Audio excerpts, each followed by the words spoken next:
Je m'appelle Lily et j'ai 13 ans. Un soir, alors que je regardais la télévision, j'ai entendu des bruits étranges venant du grenier. Au début, je pensais que c'était juste des rats ou des oiseaux qui s'y étaient installés, mais les bruits ont persisté pendant plusieurs nuits. Je suis allée voir mes parents, mais ils ont dit que c'était probablement juste des bruits de la maison qui se dilataient et se contractaient avec les changements de température. Mais je ne les croyais pas. Les bruits semblaient trop réguliers et trop forts pour être causés par des phénomènes naturels. Un jour, j'ai décidé de monter au grenier pour voir ce qui se passait. J'ai grimpé l'escalier en bois grinçant et je suis arrivée dans une pièce poussiéreuse remplie de vieilles malles et de cartons. Au fond de la pièce, j'ai vu une porte fermée. Je ne me souvenais pas l'avoir jamais vue auparavant. J'ai essayé de l'ouvrir, mais elle était fermée à clé.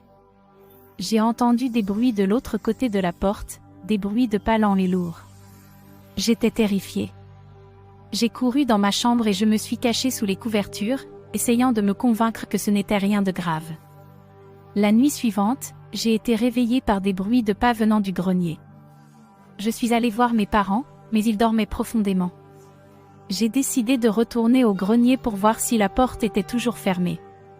J'ai grimpé l'escalier en tremblant, et quand j'ai ouvert la porte, j'ai vu une ombre effrayante qui se tenait devant moi.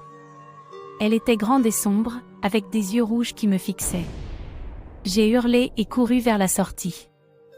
Je ne suis jamais retournée au grenier depuis, mais les bruits étranges continuent de me hanter la nuit.